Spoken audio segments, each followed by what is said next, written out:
IVF చికిత్సలో 25% భారీ discount, free doctor consultation, free ultrasound scan, logo launch, Andro max advanced male infertility centre ను కూడా ప్రారంభించారు. Welcome to PDTV.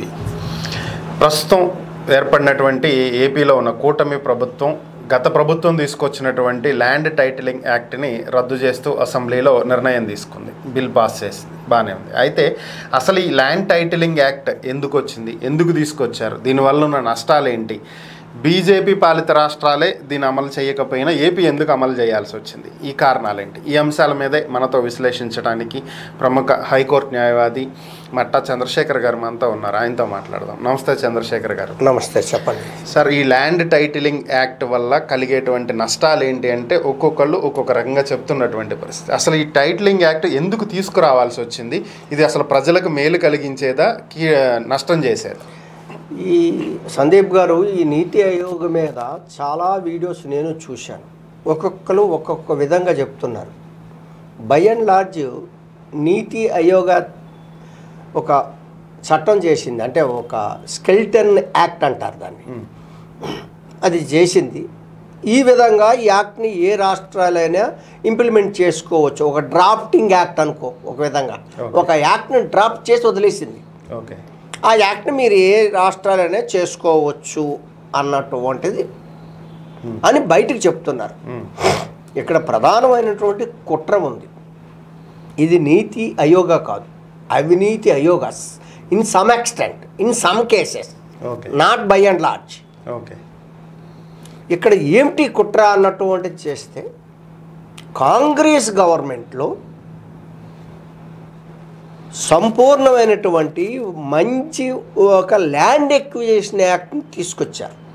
Okay, ఆ land acquisition act చిన్న మధ్యతరక, even ఒక 10, 15, 20, 30 ఎకరాలు ఉన్నటువంటి రైతుకి కూడా ఇంట్రెస్ట్ని ప్రొటెక్ట్ చేస్తూ సరైనటువంటి మార్కెట్ రేట్ ఇచ్చి ఎక్విజిషన్ చేసుకోవచ్చు అన్నటువంటిది ఒక మంచి యాక్ట్ కాంగ్రెస్ టైంలో తీసుకొచ్చారు. అంత మంచి యాక్ట్ని ఈ బీజేపీ వాళ్ళు క్యాన్సిల్ చేయడం సాధ్యపడదు. నేషనల్లో ఒక రకమైన రెవల్యూషన్ వచ్చేస్తుంది. ఓకే, పంజాబ్, హర్యానా రైతులు ఏ విధంగా స్ట్రైక్ చేశారో అంతకంటే మేధావులు కూడా రోడ్డుకి ఎక్కవలసిన పరిస్థితి వస్తుంది.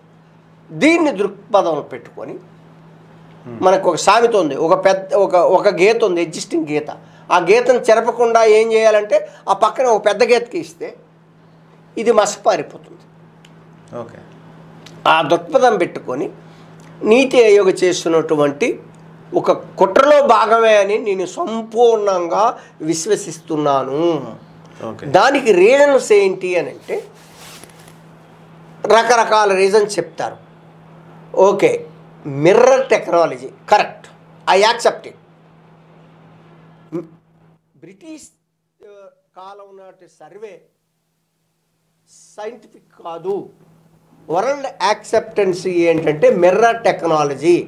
I accept it. మిర్రర్ టెక్నాలజీని కూడా ఎవరు వాడుతాము? మనమే కదా. అది సక్రమంగా వాడితే మంచిదే.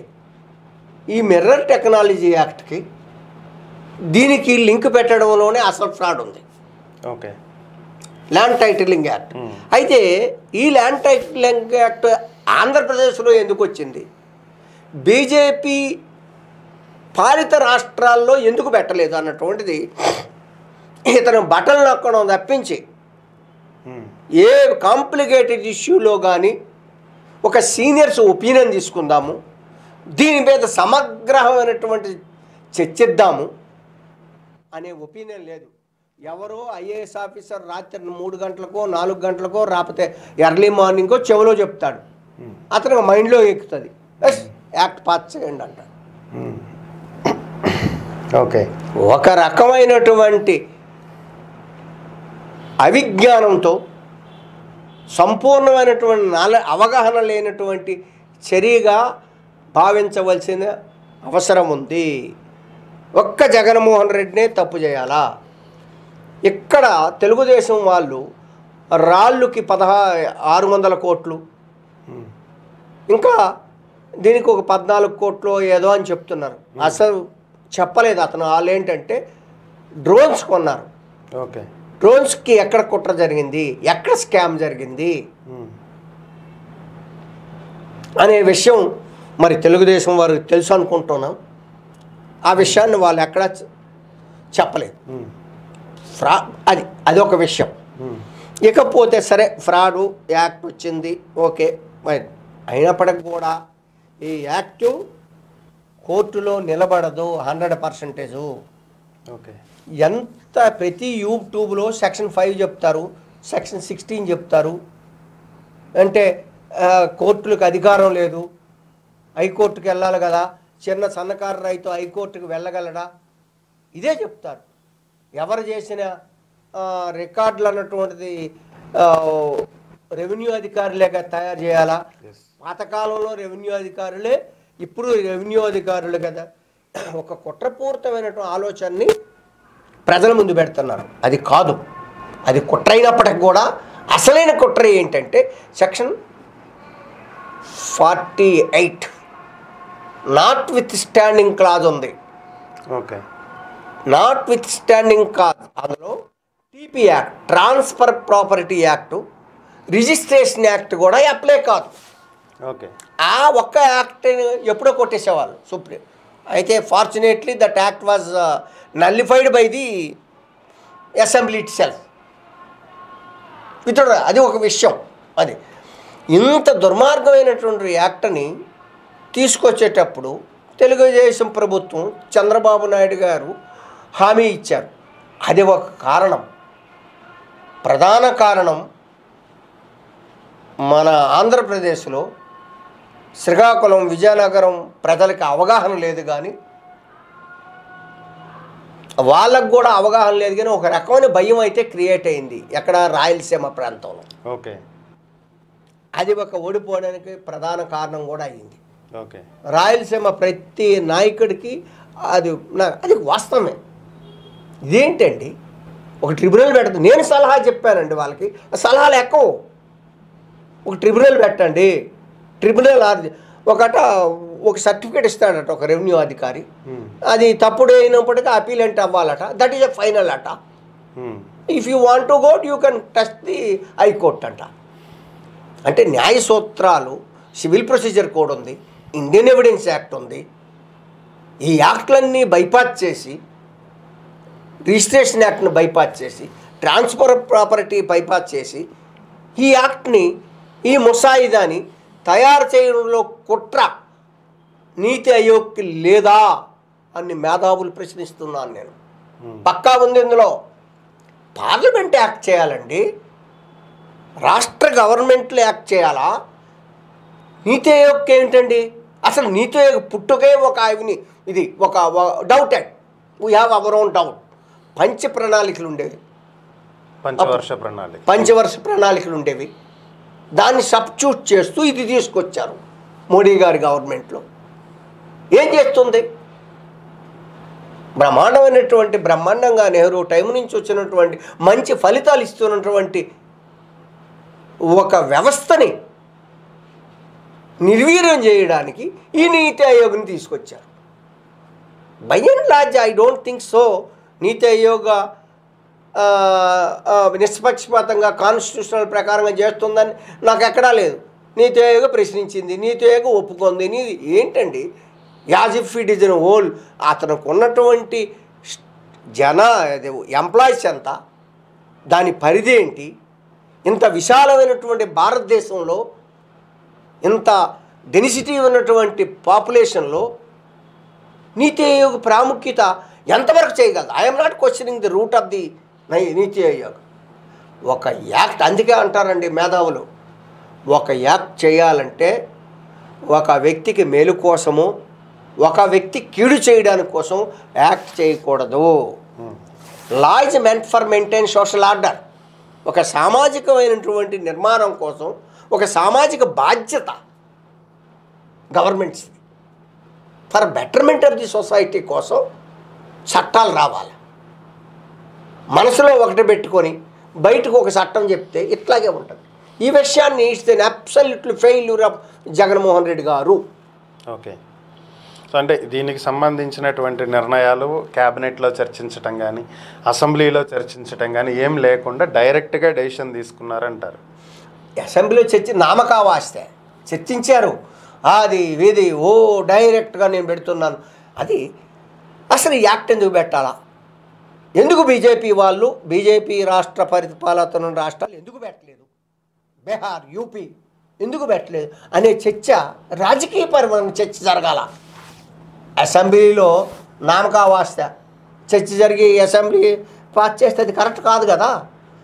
ఒక తప్పు కాదండి, కర్ణుడికి సావుకి 1,00,000 కారణాలు అన్నట్టు జగన్మోహన్ రెడ్డి ఓటమికి ఎన్నో ఎన్నో ఎన్నో ఎన్నో కారణాలు.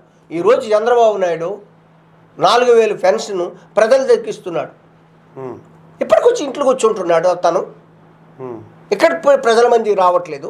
స్టిల్ ఈ ఫీల్ దట్ ప్రజలు నాకు ఓటేస్తారు, 40% వచ్చింది, ఎమ్మెల్యేలు నా చెప్పు చేతుల్లో ఉండాలా, మినిస్టర్లు అంటుంటే నా బానిసగా ఇదే మన తెలంగాణలో ఉంటారు కాలు మొక్కుతాను బానిసత్తేది అంటారు. ఆ విధంగా ఉంది అతని పరిపాలన. అతను ఈనాడికే కాదు, అతని ప్రవర్తనలో మార్పు రాకపోతే అతని జీవితాంతం ప్రజలు వేలివేస్తారు. అతని జీవితంలో ఎప్పుడూ అతను మారాల. ఫస్ట్ అతను మారని, అప్పుడు మనం మాట్లాడదాం. ఓకే. సో ఈ ల్యాండ్ టైటిలింగ్ యాక్ట్ వల్ల సామాన్య ప్రజలకు కలిగే నష్టం ఎలా ఉంటుంది? చాలా, ఒక విధంగా చెప్పాలని ఓటు పర్సంటేజ్ ఎంత వచ్చింది, చంద్రబాబు నాయుడికి మైలేజ్ ఎంత వచ్చింది అన్నటువంటిది అనవసరం. కానీ అదే అంటున్నాను, ప్రతి వాళ్ళు సెక్షన్ 5 గురించి కోర్టు నుంచి మా వాళ్ళు కూడా, మా బార్ అసోసియేషన్ వాళ్ళు కూడా స్ట్రైక్ చేశారు తీసేయమని. ఎందుకు ఎంతవరకు సివిల్ కోర్టు జ్యూరిస్డిక్షన్ ఊస్ట్ చేశారు, డైరెక్ట్గా హైకోర్టుకి ఎంత, అది కాదు అక్కడ సమస్య. అది కాదు అసలైన సమస్య. ఏంటంటే ఈ ల్యాండ్ టైటిలింగ్ యాక్ట్ కానీ ఇంప్లిమెంట్ చేస్తే మరొక ఈ ల్యాండ్ ఎక్విజిషన్ యాక్ట్ కంప్లీట్గా నిర్వీర్యం చేయడానికి. అప్పుడే ఉంది ల్యాండ్ ఎక్విజిషన్. ఇప్పుడు మనం ఒక క్యాపిటల్ నిర్ణయిస్తాం, ల్యాండ్ ఇవై అంటాను, నేను ఇవ్వను సార్ అంటాడు, ల్యాండ్ ఎక్విజిషన్ యాక్ట్ తీసుకుని ఏదో చేస్తారు. ఓకే, అంటే భయపెట్టి పని చేయించుకోవడానికి ఇది ఒక ఆయుధంగా. అది చట్టం ఉద్దేశం కాదే. ఒక వ్యక్తిని భయపెట్టి చట్టం ద్వారా ఆ పని చేయించుకోవడం అన్నటువంటిది అది చట్టం తాలూకా ముఖ్య ఉద్దేశం కాదే. అందుకే ఈ చట్టాన్ని తీసేయడం నేను 100% చంద్రబాబు నాయుడు గారిని మనం మెచ్చుకోక తప్పదు. ఓకే. అయితే ఈ ల్యాండ్ టైటిలింగ్ యాక్ట్ ప్రపోజల్ పెట్టింది నీతి ఆయోగ్, అంటే సెంట్రల్ గవర్నమెంటే పెట్టింది అనుకోవాలి. మరి ఇప్పుడు అదే సెంట్రల్ గవర్నమెంట్లో భాగమైనటువంటి చంద్రబాబు రేపు పొద్దున ఇది అమలు చేయాల్సినటువంటి పరిస్థితి రాదనుకోవచ్చా? అప్పుడు కూడా ఇంతే స్ట్రాంగ్గా మా స్టేట్లో చెయ్యము అని నిలబడతారని మనం భావించవచ్చా? ఖచ్చితంగా బాగుపడదు. అసలు మీ రాష్ట్రాల్లో ముందు ఇంప్లిమెంట్ చేయండి అంటాడు అతను. అతనికి నా చంద్రబాబు నాయుడు ఈజ్ సేఫ్. అసలు ఎవరు చేయరండి ఈ యాక్ట్ని. చేయొచ్చు, మిర్రర్ టెక్నాలజీ అన్నట్టు ఉంటుంది. నేను ఇప్పటికే చూస్తున్నటువంటి వాళ్ళు కొంతమంది ల్యాండ్ టైటిలింగ్ యాక్ట్ మీద కొంతమందికి మంచి అభిప్రాయం ఉన్నటువంటి వ్యక్తులకి నేను ఒకటే సలహా, మిర్రర్ టెక్నాలజీని నేను అపోజ్ చేయట్లేదు, సర్వేని నేను అపోజ్ చేయట్లేదు. ఆ ఫార్మేషన్ ఆఫ్ యాక్ట్లోనే లోపాలు ఉన్నాయి. ఓకే, ఎప్పుడూ అది దాని పర్పస్ ఏంటంటే 2-3 ఐఏఎస్ ఆఫీసర్స్ 1,000 కోట్లు మిగులుతుంది బటన్ నొక్కడానికి. ఇది యాక్ట్ దానికోసం కాదండి.